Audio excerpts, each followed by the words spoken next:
Sosok Joko Siswanto, Kepala SKK Migas yang dilantik Bahlil. Menteri Energi dan Sumber Daya Mineral, ESDM, Bahlil Lahadalia resmi melantik Joko Siswanto sebagai Kepala Satuan Kerja Khusus Pelaksana Kegiatan Usaha Hulu Minyak dan Gas Bumi, SKK Migas, menggantikan Dwi Sucipto. Pelantikan dilakukan di kantor Kementerian ESDM, Jakarta, Kamis 7 November malam. Sebelum dilantik, Bahlil pun menanyakan kesediaan Joko untuk bersumpah.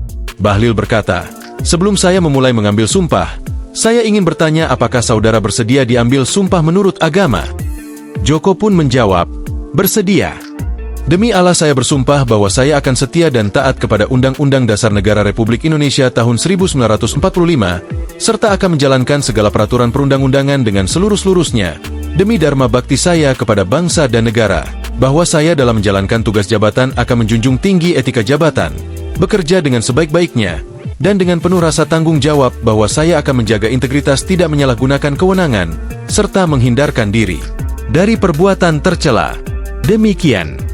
Setelah mengucapkan sumpah jabatan, acara pelantikan diikuti dengan penandatanganan berita acara pelantikan Joko Siswanto sebagai Kepala SKK Migas. Bahlil menyatakan Presiden Prabowo menitipkan pesan kedaulatan energi yang harus dikejar Kementerian ESDM, diantaranya kedaulatan lifting migas.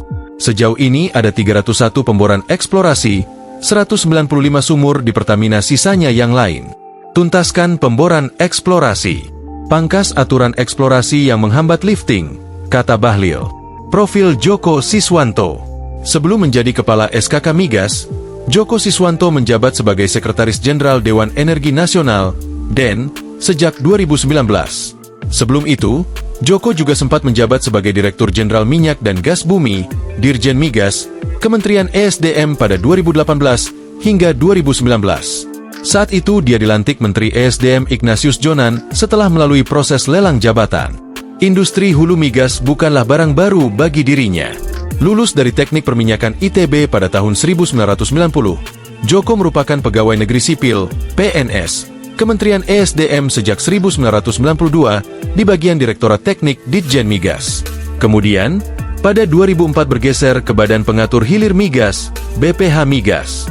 Sempat menjabat sebagai Direktur BBM BPH Migas pada 2012 hingga 2013, lalu Sekretaris BPH Migas 2013 hingga 2015, dan Direktur Gas Bumi BPH Migas pada 2014 hingga 2015.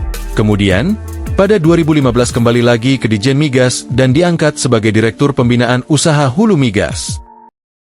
Download Tribun X sekarang, menghadirkan lokal menjadi Indonesia.